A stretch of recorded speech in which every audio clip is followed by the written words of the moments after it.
देशको लागि जीवन बलिदान दिने शहीदको सम्झना, शहीदको सपना पूरा नभएको टिप्पणी, आन्तरिक हिस्सातानीमा रुमलियो नेपाली राजनीति। प्रधानमन्त्री केपी शर्मा ओलीद्वारा शहीदहरूप्रति श्रद्धाञ्जली अर्पण, देशको रक्षाको निम्ति जीवन दिने शहीदको योगदान अतुलनीय रहेको टिप्पणी। निर्वाचन आयोगले शुक्रबारको लागि तोकेको छलफल केही दिन पर सार्यो। नेकपा दाहाल नेपाल पक्ष माघ 18 पछि मात्र उपस्थित हुने भएकाले अर्को बैठक बोलाइने। प्रतिनिधि सभा विघटन विरुद्धको मुद्दामाथि सर्वोच्चमा 12औं दिनको सुनवाई, रिट निवेदकका तर्फबाट बहस, आगामी पेशी आइतबारका लागि तोकियो। बल्खु तरकारी बजारमा डिजिटल कारोबार क्यूआर पेमेन्टको सुरुवात, तरकारी बजारमा नगद रहित कारोबारलाई प्रवर्धन गरिँदै। भारतको राजधानी नयाँ दिल्लीमा रहेको इजरायली दूतावास नजिकै विस्फोट, दुई देशबीचको सम्बन्ध प्रगाढ बन्न नदिनेहरूले विस्फोट गराएको हुन सक्ने भारत स्थित इजरायली दूतावासको आरोप। र प्रधानमन्त्री कप 1 दिवसीय क्रिकेट प्रतियोगिताको फाइनल खेल आज, उपाधिको लागि एपीएफ र त्रिभुवन आर्मी बीच खेल हुने।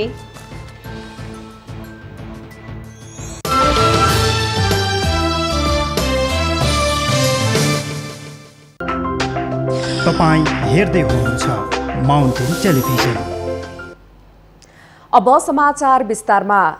मुलुकमा तानाशाही शासन बढेको भन्दै आन्दोलनमा होमिएका 4 सपुतले प्रजातन्त्र विरुद्धको आन्दोलनमा ज्यान गुमाएकाको सम्झनामा शहीद दिवस मनाइने गरिएको छ। तर पछिल्लो राजनीतिक अवस्थालाई हेर्दा शहीदको योगदानको कदर भएको छ कि छैन भन्ने गम्भीर प्रश्न सृजना भएको छ। आज शहीद दिवस अर्थात् देशलाई माया गर्ने सपुतहरूको सम्झना गर्ने दिन। शहीदहरूले आफ्नो जीवन उत्सर्ग गरे, देशको लागि, जनाधिकारको लागि अनि भविष्यको सुनिश्चितताको लागि। तर आजको राजनीतिले के यी शहीदहरूका सपना पूरा गर्न सकेको देखिन्छ? के यी जीवन उत्सर्ग गर्नेहरूको सपना साकार भएको देखिन्छ? सायद।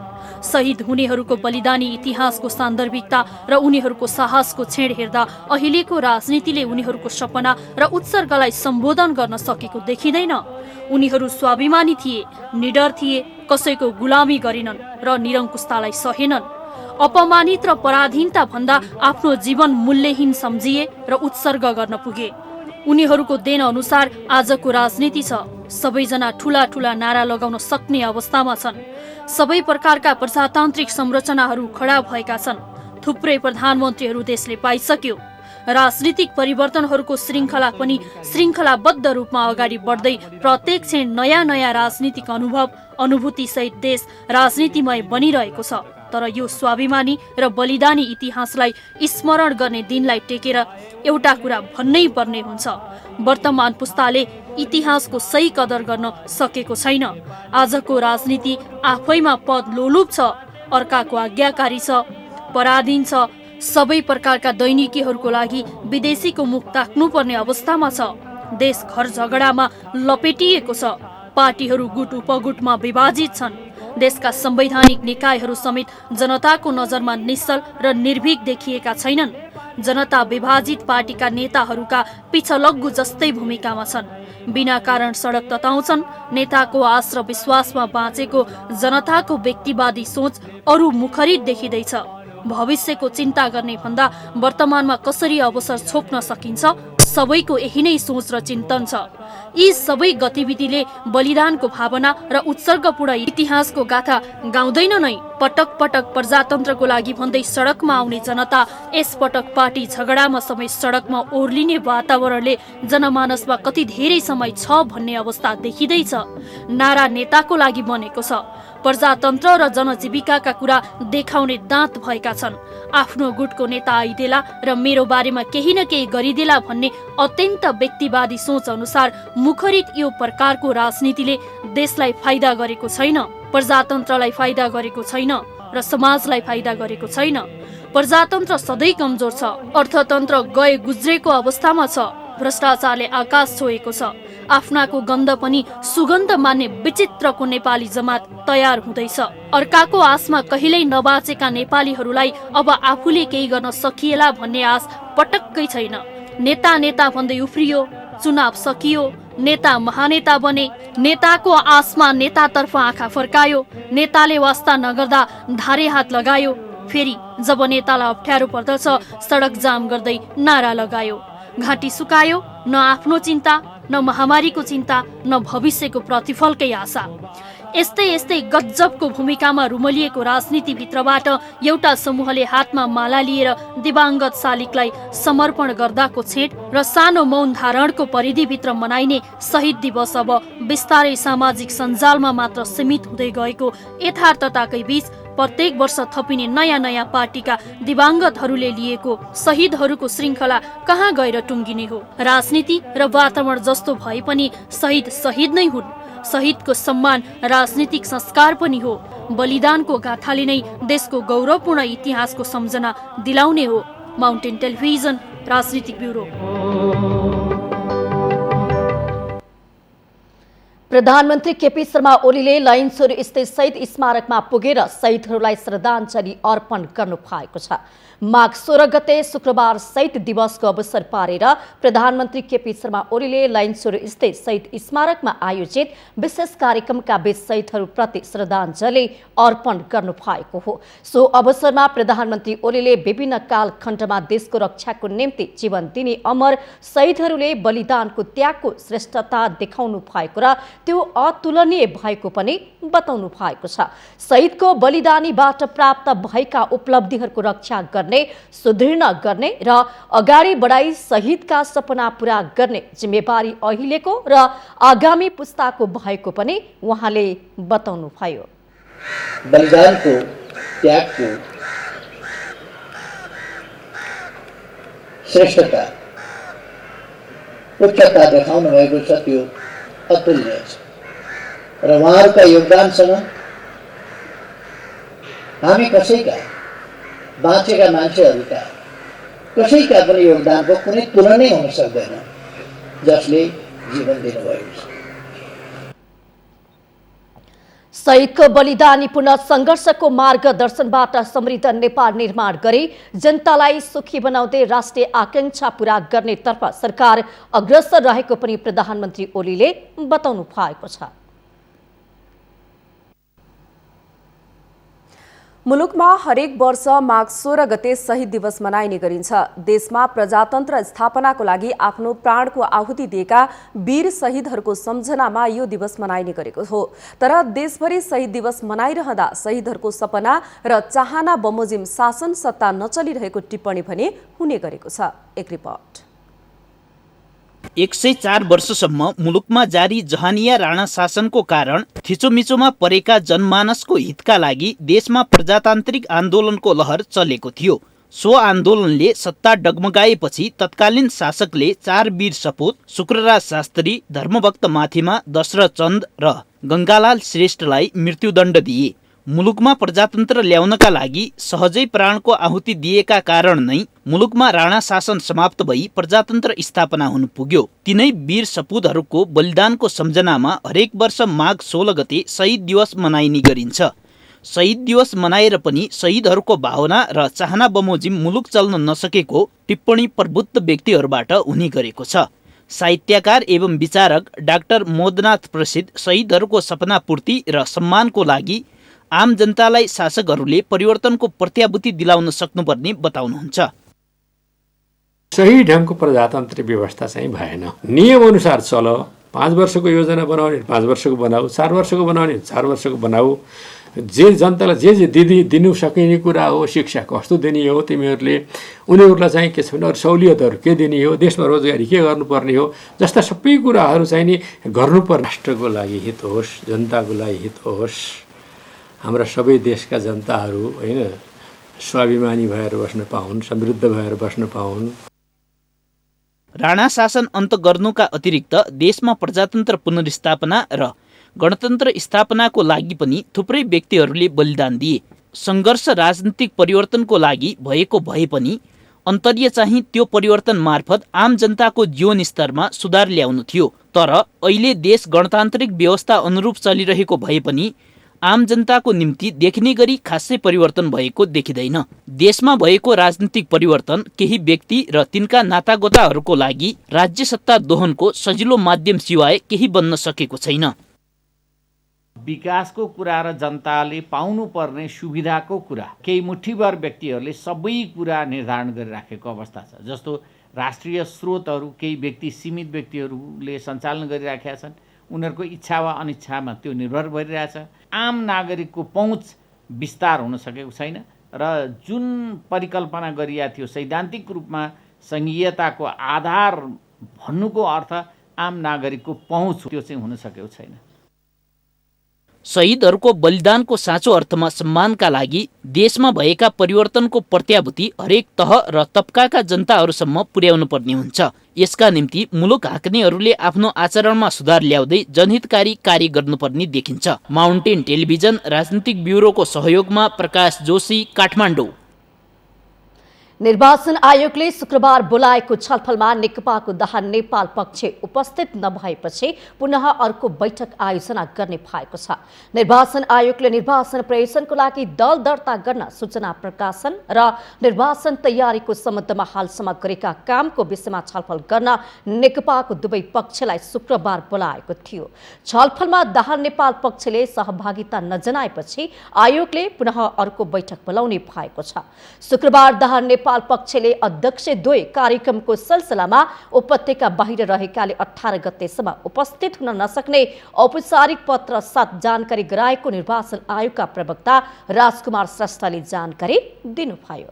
प्रचण्ड दुवै अध्यक्ष माघ 18 गतेसम्म उपत्यका बाहिरका राजनीतिक कार्यक्रममा व्यस्त रहनु भई प्रतिनिधि मनोनयन गर्ने अवस्था नभएको र उक्त छलफलमा अध्यक्ष स्वयं उपस्थित भई छलफल गर्न चाहनु भएको हुँदा सोको लागि आज तोकिएको समयमा उपस्थित हुन सम्भव हुन नसकेको र माघ 18 गते पश्चात उपयुक्त मिति र समयमा छलफलको आयोजना गर्नुहुन अध्यक्षको निर्देशन बमोजिम अनुरोध गरिन्छ भन्ने बेहोराको पत्र प्राप्त भएको छ।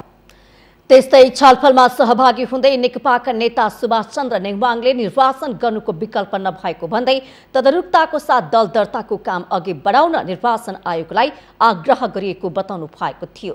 नेता नेवाङले नेकपा आधिकारिकताको विवाद निर्वाचन आयोगले टुङ्गाइसकेको पनि बताउनु भयो। निर्वाचन अहिले महत्त्वपूर्ण छ र यो सबै कुराभन्दा माथिको प्राथमिकतामा पर्ने विषय हो। हाम्रो बुझाइ यही हो। त्यसैले यसलाई प्राथमिकतामा राखेर हामी यहाँ उपस्थित भएका छौँ। हामीले यही कुरालाई अगाडि सार्दै निर्वाचन तोकिएको समयमा तोकिएको मितिमा सम्पन्न हुनुपर्छ। नेकपाका दाहाल नेपाल पक्ष नेताहरू राजेन्द्र पाण्डे, लीलामणि पोखरेल र मुक्ति प्रधान आयोग पुगेर अध्यक्षद्वय 18 गतेसम्म उपस्थित हुन नसक्ने औपचारिक पत्र बुझाएका थिए। निर्वाचन आयोगले निधारमा कालो धब्बा लगाउने प्रकारको काम गरेको नेता राजेन्द्र पाण्डेले टिप्पणी गर्नुभयो। निधारमा पनि कालो धब्बा लाग्ने ढङ्गको व्यवहारहरू भइरहेछ। यो गर्न चाहिँ कसले गर्यो त्यो अब खोजीको विषय छ। हामी सबै खोज्छौँ, हामी पनि खोज्छौँ, मिडियाका साथीहरूले पनि खोज्नुहोस्। आजको चाहिँ हामीले 18 गतेसम्म नेताहरू बाहिर भएको हुनाले त्योभन्दा पछाडि उपयुक्त मिति र समयमा बोलाउनुहोस्, हाम्रो अध्यक्षहरू सहित हामी हाजिर हुन्छौँ भनेर हामी चिठी दिएर आछौँ। निर्वाचन आयोगका आयुक्त ईश्वरी प्रसाद पौड्यालले नेकपाको आधिकारिकता बारे निर्वाचन आयोगले कुनै पनि निर्णय नगरेको जानकारी गराउनु भएको थियो।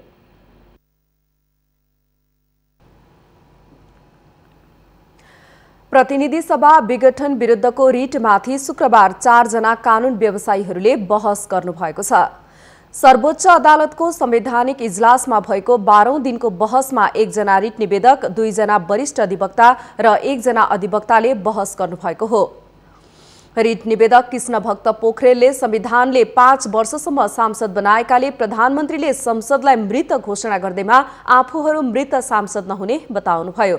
वरिष्ठ अधिवक्ता रामनारायण बिडारीले प्रधानमन्त्री केपी शर्मा ओली नेकपाको संविधान अनुसार नियुक्त भएकाले विश्वका अन्य मुलुकको संविधान हेरेर प्रतिनिधि सभा विघटन गर्न नसक्ने जिकिर गर्नुभयो।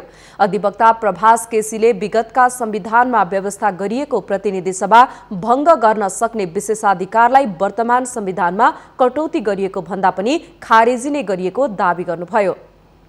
यसैगरी वरिष्ठ अधिवक्ता रमन श्रेष्ठले सरकारले हतार गरेर राजपत्रमा सूचना प्रकाशन गरेको दावी गर्नुभयो। हतारमा सूचना प्रकाशन गर्दा कानूनी प्रक्रिया पूरा नगरिएको उहाँको भनाइ छ। संविधानमा प्रधानमन्त्रीलाई सरकार चलाउन मन नभए राजीनामा दिन सक्ने अधिकार, संसदीय दलको नेताबाट राजीनामा दिने अधिकार भए पनि संसद भङ्ग गर्ने अधिकार नभएको उहाँले बताउनुभयो। प्रतिनिधि सभा विघटन विरुद्ध परेका रिटमाथिको अर्को सुनवाई आइतबार हुनेछ। माउन्टेन प्राइम न्यूजमा पालो भएको छ विश्रामको।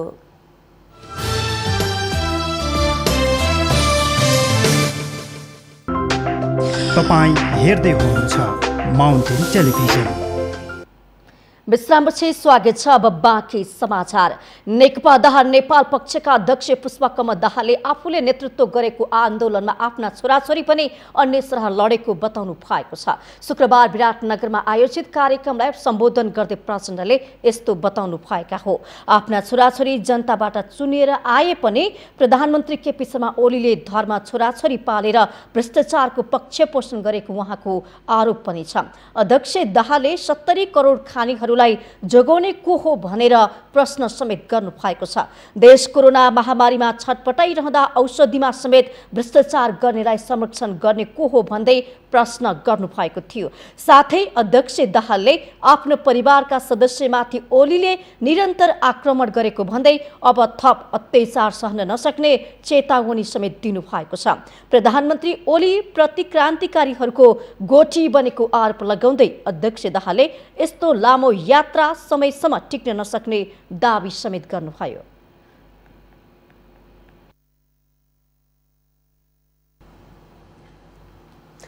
जताततै देखिने सडकमा खाल्टाले उपत्यकाका पैदल यात्रु तथा सवारी चालक हैरानीमा पर्ने गरेका छन्। अहिले भने उपत्यकाभित्र सडकका खाल्टाखुल्टी बिस्तारै हट्न थालेको देखिन्छ। सडक विस्तार भइरहेको केही स्थान बाहेक अन्यत्र खाल्टाखुल्टी कमै मात्र देखिन थालेको छ। केही समय अघि काठमाडौँका सडकमा खाल्डा देखिनु नौलो विषय थिएन। मूल सडकका ठूला खाल्डामा दुर्घटना समेत हुने गरेको छ। तर पछिल्लो समय सो नियति भनी परिवर्तन हुँदै गएको छ। सडक विभागको सक्रियताका कारण यो समस्या हट्दै गएको पाइन्छ। यति बेला काठमाडौँ उपत्यकामा विस्तारका क्रममा रहेका सडक बाहेक अन्यत्र खाल्डा खुल्डी कमै मात्र देखिन थालेको छ। यसरी सडक मर्मत सम्भारको काम भएका कारण सडकमा सवारी चलाउन केही सहज भएको छ। अहिले पहिलाको भन्दा त अहिले पुरेकै हो, तर अब ठाउँ ठाउँमा कता कति भित्री बाटोहरू खाल्टो त छ नै, नभएको त भन्न मिल्दैन। अनि यसमा चाहिँ अलिकति सुधार चाहिँ धेरै आएको छ। गाडीमा मेन्टेस खर्चहरू कम आइरहेछ होइन।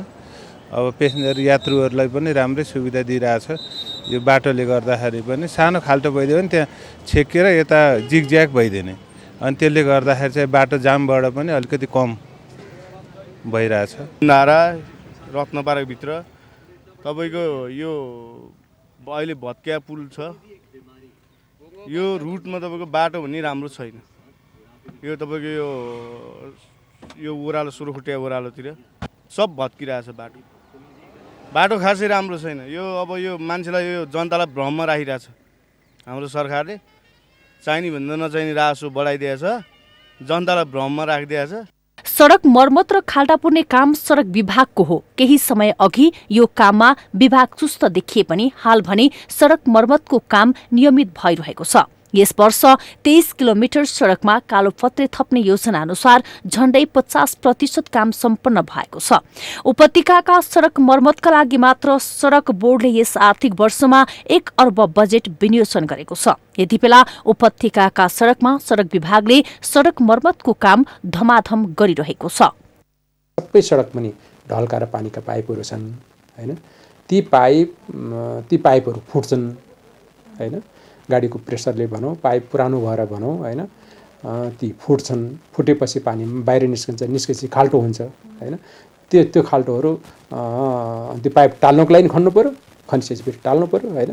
त्यसले गर्दाखेरि काठमाडौँमा र विशेष गरी सहरी क्षेत्रमा चाहिँ जहाँ चाहिँ धेरै पुराना चाहिँ खानेपानीका सिस्टमहरू पाइपहरूबाट खानेपानी सप्लाई गरिएको छ नि, ती पाइपहरू पटक पटक मर्मत गर्नुपर्ने, फुट्ने हैन। त्यो भएको कारणले गर्दा काठमाडौँमा अलि बढी चाहिँ हामीले फोकस गर्नुपर्ने छ।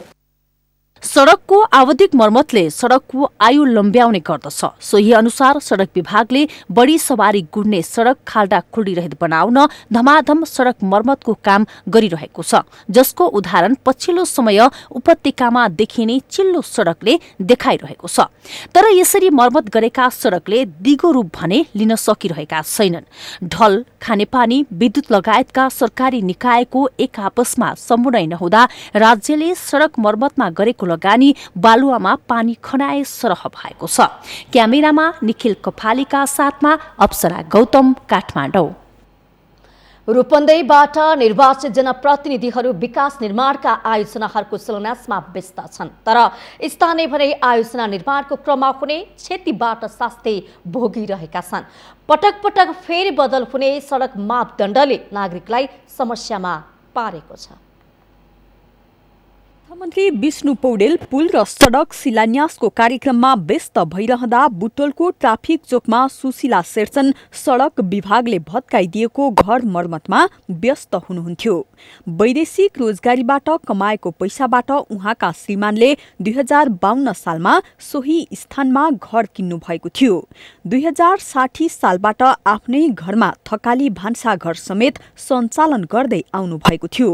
तर सडक विस्तारको नाममा घर भत्काइएपछि खर्च जुटाएर घर पुनर्निर्माण गर्न समस्या भएको छ। 52 सालमा किनेको हामीले 60 सालबाट व्यवसाय गर्यौँ, तर आज अचानक यसरी हामीले दोजल लाउँदाखेरि हामी व्यवस्थित भएन, हामी असूचित भयौँ। हाम्रो दुःख छ, गाह्रो छ, लानुपर्छ भएको घर आज यस्तो होला भन्ने हाम्रो थाहा थिएन। हामी दुःखी छौँ, हामी एकदम मर्ममा परेको छौँ। बुटोलको चौराहादेखि चिडियाखोलासम्मको राजमार्गका विभिन्न स्थानमा रहेका सयौं घरधनीहरूको समस्या सुशीलाको जस्तै रहेको छ। 24 घण्टे अल्टिमेटम दिएर घर भत्काइएकाले बैंकबाट ऋण लिएर भए पनि मर्मत गर्नुपर्ने उनीहरूको बाध्यता छ। पटक पटक फेरबदल हुने सडक मापदण्डले समस्यामा पारेको उनीहरूको गुनासो छ। सडक विभागले चाहिँ नि 82 को रेको लगाइदिएर डोजर चलाएको छ। त्यसपछि हामी लगातारै मर्मतको काम सुरु गरिराखेका छौँ। अब अहिलेको मापदण्डले पहिला 75 थियो, 75 मै थियो घर। अब अहिले 82 मा नयाँ मापदण्ड भएपछि 82 मा बनिराखेको छ। उनीहरूले पटक पटक अदालतमा मुद्दा दर्ता गर्नुको साथै मुआब्जा पाउनुपर्ने माग राख्दै आएका थिए। तर अदालतको आदेश अनुसार निवेदकहरूको कागजात अध्ययन गर्दा 156 जना मध्ये 150 जनाको मुआब्जाका लागि प्रमाण नपुगेको बताइएको छ। सर्वोच्च अदालतको एक इजलासले सडक सीमा क्षेत्रमा रहेका घर नभत्काउने अन्तरिम आदेश मानिराख्नु नपर्ने ठहर गरेपछि सडक विस्तारको बाटो खुलेको हो। घर भत्काइएपछि सबैभन्दा बढी समस्या भाडामा बसेर व्यवसाय सञ्चालन गर्नेहरूलाई परेको छ। मान्छेहरू यो भनौँ पीडित भएर हामी प्लान हुनु परेको छ व्यवसाय, तर आकलन छैन। राज्यले अझै पनि ठिक छ काम गरिहाल्यो, तर हामीले के भन्छौँ भने यो कामलाई सकेभन्दा चाँडो प्याकेजको हिसाबमा कुनै पनि व्यवसायले धक्का नपुगोस्। राजमार्गको चौराहादेखि चिडियाखोलासम्मको 3.5 किलोमिटर सडक निर्माणका लागि 2073 सालमा 47 करोड 27 लाखमा ठेक्का सम्झौता भएको थियो। उक्त सम्झौता गत मङ्सिर मसान्तमा सकिएपछि 2079 वैशाख मसान्तसम्मको म्याद थपिएको छ। माउन्टेन टेलिभिजनका लागि रूपन्देही सहकर्मी विमल छेत्रीको सहयोगमा जिल्ला ब्युरोको रिपोर्ट। राप्रपाका अध्यक्ष कमल थापाले संसद विघटन पछिको अवस्थाले संविधान र व्यवस्थामाथि नै गम्भीर प्रश्न चिन्ह खडा गरेको बताउनु भएको छ। शुक्रबार जिल्ला अध्यक्षहरूसँग आयोजना गरिएको भर्चुअल बैठकलाई सम्बोधन गर्दै अध्यक्ष थापाले त्यस्तो बताउनु भएको हो। संसद विघटनले मुलुकमा संकट गहिरिएर गएको र संवैधानिक जटिलता पैदा भएको उहाँको भनाइ छ। वर्तमान सरकारले नयाँ नेपाल निर्माण, आमूल परिवर्तन र आर्थिक समृद्धिको लक्ष्य बोके पनि जनतामा सकारात्मक परिवर्तन दिन नसकेको थापाको आरोप छ। जनता भ्रष्टाचार, कुशासन, धर्म परिवर्तन, बेरोजगारी र सर्वसत्तावादको जाँतोमा पिस्नुपर्ने बाध्यात्मक अवस्था आउनु दुर्भाग्यपूर्ण भएको उहाँको भनाइ छ। भर्चुअल बैठकमा 31 इलाका अध्यक्ष र प्रतिनिधिहरूको सहभागिता रहेको सचिवालय सदस्य राजाराम बर्तौलाले जानकारी दिनुभयो। माउन्टेन प्राइम न्यूजमा पुनः पालो भएको छ विश्रामको।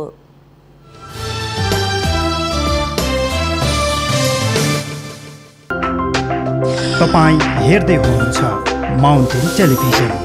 बाँकी समाचार। उद्योग मन्त्रालय मातहतमा रहेको विशेष आर्थिक क्षेत्र सेज प्राधिकरण सिमराको जग्गा व्यक्तिको नाममा ल्याई बेचबिखन भएको भेटिएको छ। सेजको 833 बिघा मध्ये बी ब्लकको 8 बिघा 8 कट्ठा जग्गामा व्यक्तिले दाबी गर्दै बेचबिखन गरेको भेटिएको हो।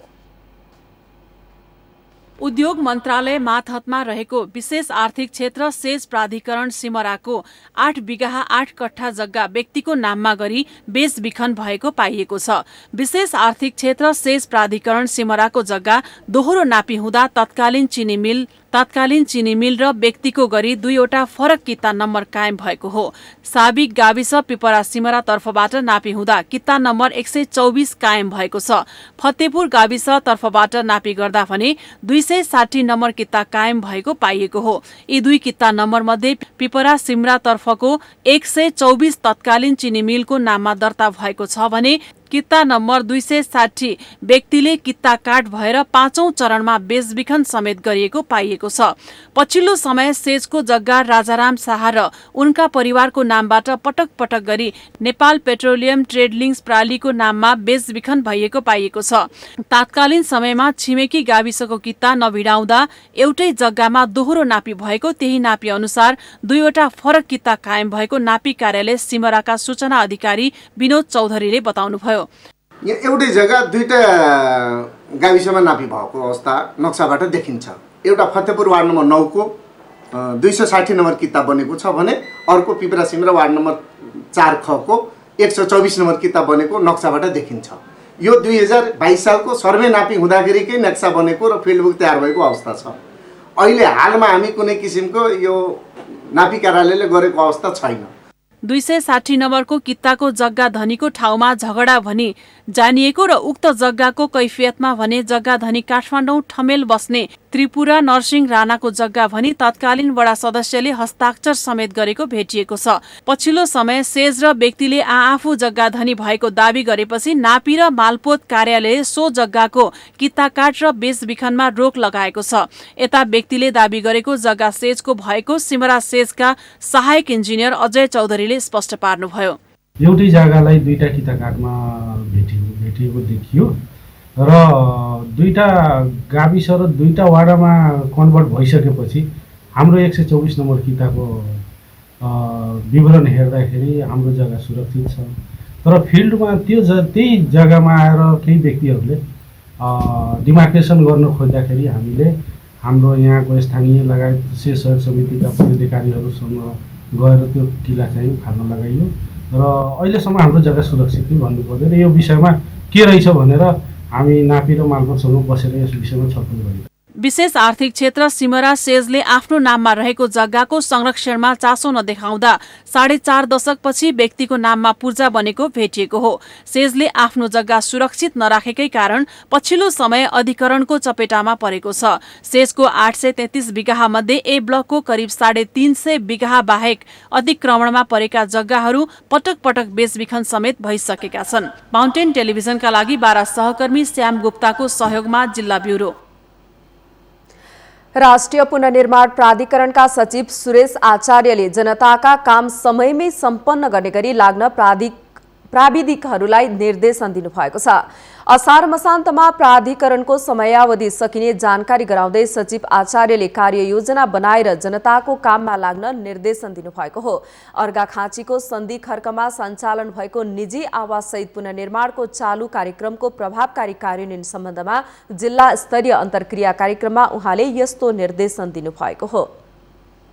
प्राविधिक हिसाबले मिल्ने कुरामा चाहिँ मिलाइदिनुपर्छ। त्यो गर्न म यहाँलाई निर्देशन गर्न चाहन्छु। यदि चाहिँ हामीले करेक्सन विजयसँग गर्न सकिन्छ भने त्यसलाई गरौँ। त्यसको संरचनाको प्रिन्ट लेभलदेखि हेरेर त्यसको पेन्डिङहरूको हेरौँ, सबै कुरा हेरेर चाहिँ मिल्नेसँग मिलाएर सिफारिस गर्दा चाहिँ त्यति अप्ठ्यारो पर्लाको बात होइन। उहाँले पुनर्निर्माणका काम सम्पन्न गर्न वडा अध्यक्ष, प्रमुख प्रशासकीय अधिकृत र सचिवको अहम भूमिका रहने हुँदा समन्वय गरेर काम गर्नुपर्ने बताउनुभयो। निजी आवास, विद्यालय भवन पुनर्निर्माणमा देखिएका समस्याहरू देखिने गरे पनि समस्याबाट पन्छिन नमिल्ने धारणा राख्नुभयो। पर्यटन तथा नागरिक उड्डयन मन्त्री भानुभक्त ढकालले कोरोना विरुद्धको खोप लगाएर आउने विदेशी पर्यटकलाई सहजै प्रवेश दिने तयारी गरिएको बताउनु भएको छ। शुक्रबार संस्कृति, पर्यटन तथा नागरिक उड्डयन मन्त्रालयमा पर्यटन क्षेत्रमा काम गर्ने सञ्चारकर्मीहरूसँग भेटघाट गर्दै मन्त्री ढकालले कोरोना विरुद्धको खोप लगाएर नेपाल आउने विदेशी पर्यटकलाई प्रवेश सहज गराउने सरकारको तयारी रहेको बताउनु भएको हो। उहाँले नेपाल आउने व्यक्तिले क्वारेन्टिन बस्नुपर्ने अनिवार्य व्यवस्थालाई संशोधन सहज बनाउने तयारी गरेको समेत बताउनुभयो। 72 घण्टाभित्र पीसीआर परीक्षण गराएर आएको रिपोर्ट र नेपालमा परीक्षण गर्दा पनि पीसीआर रिपोर्ट नेगेटिभ भएकाहरूलाई आफ्नो गन्तव्यमा सजिलै जान दिने व्यवस्था गर्न लागेको पनि उहाँले बताउनुभयो।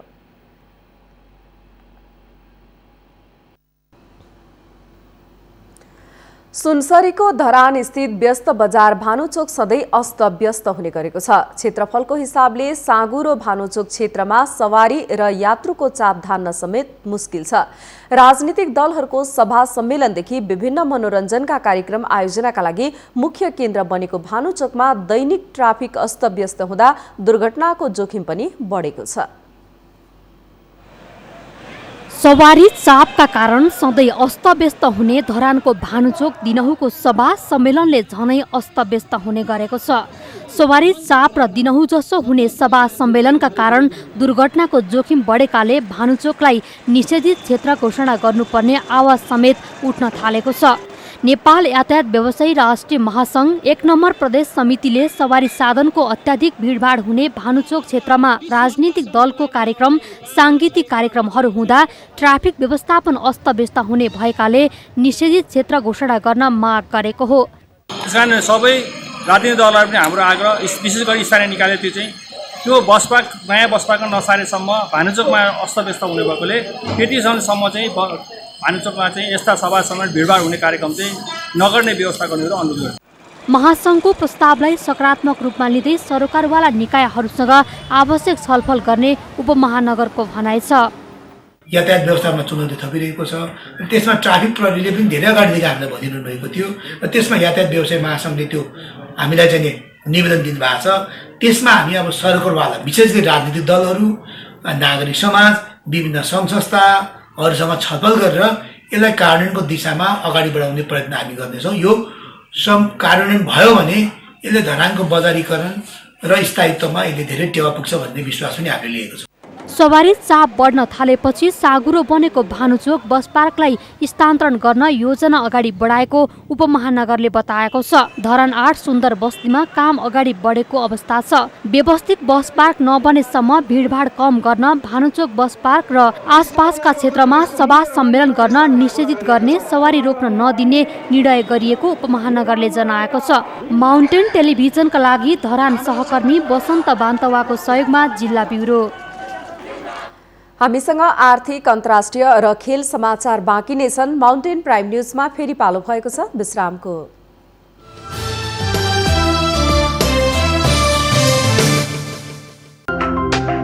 तपाईँ हेर्दै हुनुहुन्छ माउन्टेन टेलिभिजन। विश्रामपछि पुनः स्वागत छ। अब पालो आर्थिक समाचारको।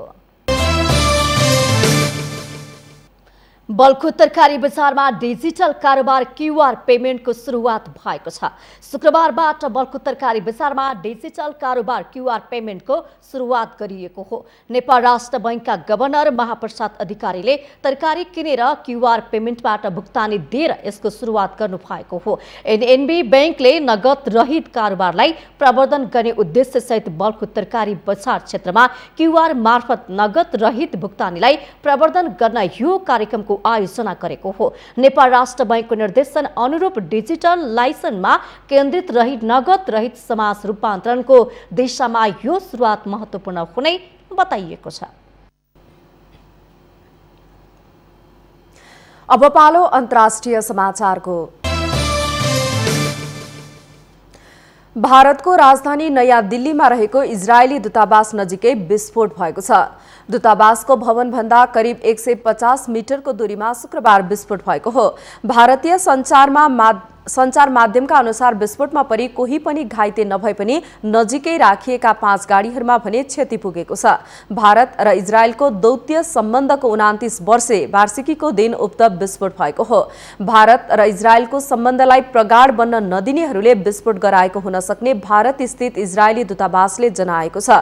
सञ्चार माध्यमका अनुसार जिद्दल हाउस नजिकै डिभाइडरमा एउटा फूलको गुच्छामा इम्प्रोभाइज्ड डिभाइस भेटिएको छ। यसलाई कसैले गाडीबाट हिँडिरहेको बेलामा फ्याँकिएको हुन सक्ने दूतावासको दाबी छ। अब पालो खेल समाचारको। प्रधानमन्त्री कप 1 दिवसीय क्रिकेट प्रतियोगिताको फाइनल खेल आज हुँदैछ।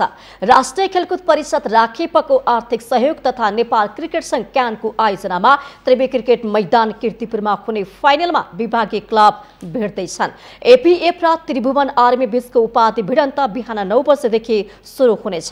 एपीएफले पीएम कपको दोस्रो संस्करणमा उपाधि जितेको थियो भने गत संस्करणमा सेमिफाइनलबाट बाहिरिएको थियो। आर्मी भने पहिलो संस्करणमा नेपाल पुलिस क्लबसँग संयुक्त विजेता बने पनि सिंगल उपाधि भने जित्न सकेको छैन। तर आर्मी लगातार चौथो संस्करणसम्म आइपुग्दा फाइनलमा भने स्थान बनाउँदै आएको छ। प्रतियोगिताको अघिल्लो दिन शुक्रबार कीर्तिपुर मैदानमा ट्रफी सार्वजनिक गर्दै दुवै टिमका कप्तानले उपाधि जित्ने लक्ष्यको साथ मैदान उत्रने प्रतिक्रिया दिएका थिए। एपीएफ शरद भेषवाकर र आर्मी विनोद भण्डारीको कप्तानीमा खेल्नेछ। प्रतियोगिताको विजेताले 10 लाख नगद पुरस्कार पाउँदा उपविजेता हुने टिमले 5 लाख पाउनेछन्। माउन्टेन प्राइम न्यूजमा पुनः पालो भएको छ विश्रामको।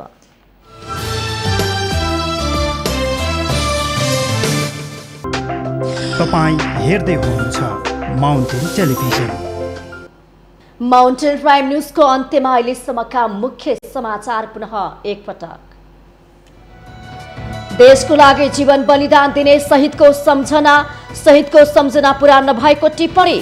आन्तरिक खिच्चातानीमा रुमलियो नेपाली राजनीति। प्रधानमन्त्री केपी शर्मा ओलीद्वारा शहीदहरूप्रति श्रद्धाञ्जली अर्पण। देशको रक्षाको निम्ति जीवन दिने शहीदको योगदान अतुलनीय रहेको टिप्पणी। निर्वाचन आयोगले शुक्रबारको लागि तोकेको छलफल केही दिन पर सार्यो। नेकपा दाहा नेपाल पक्ष माघ 18 पछि मात्र उपस्थित हुने भएकाले अर्को बैठक बोलाइने। प्रतिनिधि सभा विघटन विरुद्धको मुद्दामाथि सर्वोच्चमा 12औं दिनको सुनवाई। रिट निवेदकका तर्फबाट बहस। आगामी पेशी आइतबारका लागि तोकियो। बल्खु तरकारी बजारमा डिजिटल कारोबार क्यूआर पेमेन्टको सुरुवात। तरकारी बजारमा नगद रहित कारोबारलाई प्रवर्धन गरिँदै। भारतको राजधानी नयाँ दिल्लीमा रहेको इजरायली दूतावास नजिकै विस्फोट। दुई देशबीचको सम्बन्ध प्रगाढ बन्न नदिनेहरूले विस्फोट गराएको हुन सक्ने भारत स्थित इजरायली दूतावासको आरोप। र प्रधानमन्त्री कप 1 दिवसीय क्रिकेट प्रतियोगिताको फाइनल खेल आज। उपाधिको लागि एपीएफ र त्रिभुवन आर्मी बीच खेल हुने।